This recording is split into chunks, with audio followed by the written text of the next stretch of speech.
my show, AB show. வணக்கம் நண்பர்களே, நம்ம இந்த வீடியோவில் எதை பற்றி பார்க்க போறோம்னா, சென்னை சோழிங்கநல்லூரில் கைது செய்யப்பட்ட 1 கோடி லஞ்சம் கேட்ட பெண் தாசில்தார் சரோஜாவை பற்றி தான் நம்ம இந்த வீடியோவில் பார்க்க போறோம். வீடியோவுக்கு போறதுக்கு முன்னாடி நம்ம வீடியோவை நம்ம சேனலை சப்ஸ்கிரைப் பண்ணுங்க, லைக் பண்ணுங்க, ஷேர் பண்ணுங்க, கமெண்ட்ஸ் பண்ணுங்க. சென்னை சோழிங்கநல்லூர் ராஜன் நகர், செல்வா நகர் பகுதிகளுக்கு அந்த செல்வதற்கான ஒரு சாலை இருந்தது. அந்த சாலை 40 அடி அகலம் உள்ள சாலை. இந்த 40 அடி அகலம் உள்ள சாலையை அங்கு இருக்கின்ற ஒரு அரசியல் கட்சி தலைவர் அபகரிச்சு வீடு கட்டியிருக்காரு. அப்ப ரோடு போக வேண்டிய இடத்துல அவர் அபகரிச்சு என்ன கட்டியிருக்காரு? ஒரு பெரிய வீடை கட்டியிருக்காரு. இது அங்குள்ள மக்களுக்கு மிகுந்த கோபத்தையும் கொந்தளிப்பையும் ஏற்படுத்தியது. சமூக ஆர்வலர் பொன் தங்கவேல் அவர்கள் இதை பத்தி மாநகராட்சி ஆணையரிடம் பல முறை புகார் கொடுக்கிறார். ஆனா அந்த மாநகராட்சி இந்த புகாருக்கு எந்தவித இதுவும் வாங்காம அப்படியே விட்டுட்டாங்க. புகார் மனு வாங்காம அப்படியே ஆக்ஷன் எடுக்காம விட்டுறாங்க. ஏன்னா பெரிய அரசியல் புள்ளியின் அபகரிப்பு இந்த நிலமாயிற்று. ஆக அது அரசு நிலம். எப்படி இவர் ஒரு தனியார் ஆளு அபகரிச்சு வீடு கட்ட முடியும் என்பதை நமது இந்திய நாட்டுக்கு தான் இது வெளிச்சமாக இருக்கிறது. ஆனா இந்த பொன் சமூக ஆர்வலர் பொன் தங்கவேல் அவர்கள் ரொம்ப புத்திசாலி. மாநகராட்சி மக்கள்கிட்ட ஆணையர்கிட்ட போய் சண்டை பிடிக்கல. அவர் எங்க போறாருன்னா நீதிமன்றத்துக்கு போகிறார். நீதிமன்றத்தின் வாசலை தட்டுகிறார் சமூக ஆர்வலர் பொன் தங்கவேல் அவர்கள். ஆக இப்படி ஆக்கிரமிப்பை அபகரிச்சிருக்காங்க, அரசு நிலத்தை அபகரிச்சிருக்கிறாங்க, 40 அடி அகலத்தை அபகரிச்சிருக்காங்க. ஓகே, அதனால இதற்கு புதிய தகுந்த முகாந்திரம் இருக்குமானால் இதுக்கு உத்தரவு பிறப்பிக்கணும், அதை அகற்றுவதற்கு அப்படின்னு. ஆக இந்த வழக்கு சென்னை உயர் நீதிமன்றத்தில் வழக்கு போடுறாரு சமூக ஆர்வலர் பொன் தங்கவேல் அவர்கள். ஓகே, எல்லாத்தையும் பார்த்துட்டு என்ன பண்ணிருக்காங்கன்னா, இந்த சென்னை உயர் நீதிமன்றமும் அரசு கோப்புகளின் அடிப்படையில் இது அரசின் நிலம்தான், அரசு சாலைதான் என்று ஒரு வரலாற்று சிறப்பு முக்கிய தீர்ப்பை அளிச்சிருக்காங்க. ஆக ஒரு வாரத்துக்குள்ள இந்த 40 அடி நிலத்தையும் அபகரிச்ச ஆள்ல இருந்து திரும்ப பெறணும், அதுதான் உத்தரவு. இந்த உத்தரவு நகலை எடுத்துக்கொண்டு ஓடோடி போகிறார் சமூக ஆர்வலர் பொன் தங்கவேல் அவர்கள். எங்க போறாருன்னா, தெற்கு மண்டல துணை கமிஷனர் அமித்திடம் போய் முறையிடுறாரு. சரி, அவர் நல்லவர் ஆயிற்று.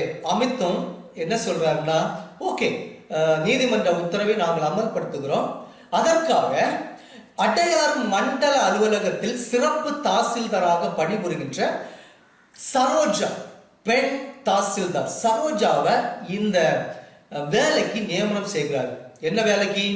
40 அடி நிலத்தை அபகரிச்ச அந்த நிலத்தை திரும்ப அந்த தனியார் ஆள்கிட்ட எடுத்து அரசு நிலத்துல சேர்க்கணுங்கிற அந்த ஒரு மிகப்பெரிய ரெஸ்பான்சிபிலிட்டியை கொடுக்கிறாரு தெற்கு மண்டல துணை கமிஷனர் அமித் அவர்கள். இதன் அடிப்படையில் இந்த நகலை எடுத்துட்டு போய் இந்த சரோஜா அவங்கள்ட்ட காட்டுறாரு இந்த பொன் தங்கவேல் அவர்கள், சமூக ஆர்வலர். அவருக்கு உண்மையிலே ஒரு சல்யூட் தான். இப்படி நல்லவர்கள் இருக்கின்றார்கள் என்று நினைக்கும் போது நமக்கு ஒரு பெருமையாக இருக்குது. Actually I am very proud of mister பொன் தங்கவேல் அவர்கள். ஓகே, இப்படி நல்லவங்க இருக்கணும். எல்லாரும் நல்லவங்களா இருந்தா நம்ம நாட்டுல எந்த பிரச்சனையுமே வராது. எவ்வளவு செல்வ செழிப்பு உள்ள நாடு நமது நாடு.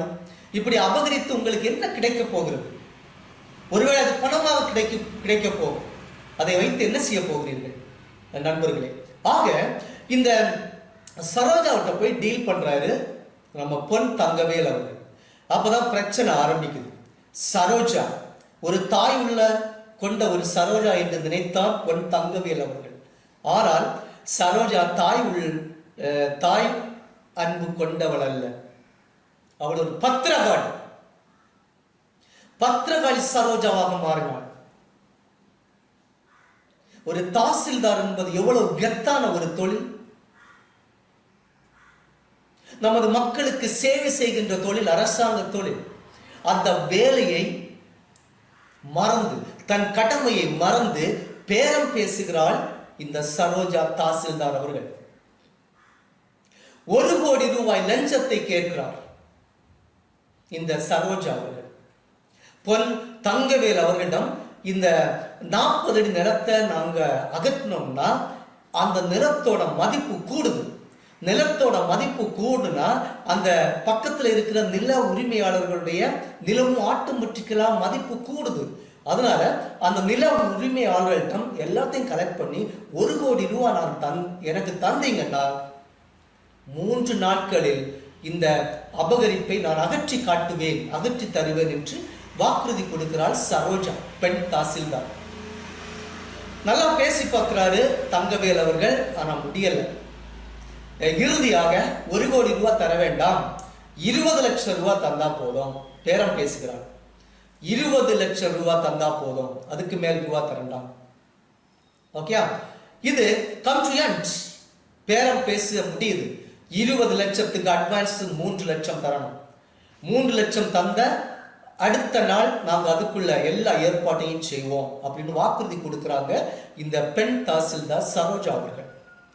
பண்டைய காலத்துல நாங்க பேப்பர்ல எல்லாம் படிச்சிருக்கோம், 500 ரூபா, 1000 ரூபா, 200 ரூபா இப்படிதான் லஞ்ச பணம் கேட்டிருக்காங்க அரசாங்க ஊழியர்கள்.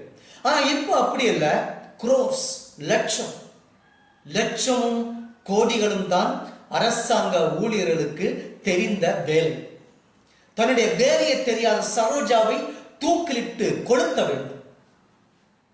நமது வரிப்பணத்தில் இருந்து சம்பளம் வாங்கி கொண்டிருக்கின்ற இந்த சரோஜாவை நடு ரோட்டில் தூக்கிலிட்டு தீயிலிட்டு பெட்ரோல் ஊற்றி கொளுத்த வேண்டும். எவ்வளவு கோபம் வருகிறது! எத்தனை பேருக்கு அரசாங்க வேலை கிடைக்குமா என்று தவறு இருக்கிறார்கள். ஆனால் இவள் என்ன செய்கிறாள்? 1 கோடி ரூபாய் பேரம் பேசுகிறாள் தன்னுடைய கடமை செய்வதற்கு. 20 லட்சமாக அது தாழ்ந்து வருகிறது. 3 லட்சம் அட்வான்ஸ் கொடுப்பதற்கான தேதியும் பிக்ஸ் ஆகுது. இந்த இடத்துல தான் ரொம்ப ஒரு சிக்கலான டைம் சரோஜாவுக்கு. பொன் தங்கவேல் அவர்கள் விஜிலன்ஸுக்கு, லஞ்ச ஒழிப்பு துறைக்கு புகார் அளிக்கிறார். இப்படி இருக்குது. சென்னை நீதிமன்ற உத்தரவின் அடிப்படையில் நான் போயிருக்கேன். பட் அவங்க 1 கோடி ரூபாய் கேட்டாங்க, பிறகு 20 லட்சத்துக்கு தாழ வந்தாங்க, இப்போ 3 லட்சம் அட்வான்ஸ் கொடுக்குறாங்க. ஆனால் இதில் ஒன்று விசித்திரமானது, இந்த சரோஜா பெண் தாசில்தார் அவர்களுடைய கணவன் பரங்கிமலை தலைமை போலீஸ் கண்காணிப்பாளர் பிரவீன், அவரும் இதுக்கு ஒத்துழைக்கிறார் இந்த சதி திட்டத்துக்கு. இந்த சரோஜா அவர்கள் தன்னுடைய கணவரை கான்டாக்ட் பண்ணி, அவருடைய நண்பர் அருண்குமார், அவரும் ஒரு போலீஸ்காரர். போலீஸ்காரர் நண்பர்களே, உங்களுக்கு என்ன தேவை? நீங்கள் எங்களை பாதுகாக்க பிறந்தவர்கள். போலீஸ்காரர்கள் இந்த நாட்டையும் வீட்டையும் பாதுகாக்க பிறந்தவர்கள் மட்டுமே. மக்களிடம் பணம் வாங்குறதுக்கு உங்களுக்கு உரிமையோ கடமையோ தொழிலோ அல்ல. இந்த பிரவீன்குமார், இந்த அருண்குமாரிடம் இந்த பணம் மாற்றப்படுகிறது. இந்த பணம் அருண்குமார் வாங்கும்போது ஒழித்திருந்த லஞ்ச ஒழிப்பு போலீஸ்காரர்களை கைது செய்தார்கள். கைது செய்து இப்பொழுது சரோஜாவும் நம்முடைய பணம் வாங்குற அருண்குமார் போலீஸ்காரரும் கைது செய்து சிறையில் அடைக்கப்பட்டுள்ளனர். இந்த தாசில்தார், பெண் தாசில்தார் சரோஜா அவர்களுடைய கணவர் தலைமறைவு. எப்படிப்பட்ட வேலையை துறந்து தலைமறைவாக இருக்கிறார் என்று நினைத்து பாருங்கள் நண்பர்களே. இந்த வீடியோ மூலம் அரசாங்க ஊழியர்களுக்கு நான் ஒன்றை சொல்லிக்கொள்ள ஆசைப்படுகிறேன். எங்கு பார்த்தாலும் ஊழல்கள், பாலம் கட்டுவதில் ஊழல், வேலை வாய்ப்பில் ஊழல், மக்கள் திட்டங்களில் ஊழல். இந்த அரசாங்கமும் இந்த அரசாங்க ஊழியர்கள். நீங்கள் இந்தியாவில் பிறந்ததனால், இந்தியாவில் பிறந்த அதிர்ஷ்டசாலிகள் அரசாங்க ஊழியர்களே, நீங்கள் அதிர்ஷ்டசாலிகள். ஆனால் நீங்கள் அறிவாளிகள் அல்ல என்பதை உணர்ந்து கொள்ளுங்கள். எத்தனையோ பேருக்கு கிடைக்காத பாக்கியம் உங்களுக்கு கிடைத்திருக்கிறது அரசாங்க வேலை. அந்த கிடைத்த வேலையை கண்ணும் கருத்துமாகவும் நாட்டு பற்றோடும் மக்கள் சேவையாகவும் செய்து பழகுங்கள். இந்த வீடியோ உங்களுக்கு பிடிச்சிருந்தா லைக் பண்ணுங்க, ஷேர் பண்ணுங்க, கமெண்ட்ஸ் பண்ணுங்க. தேங்க்யூ.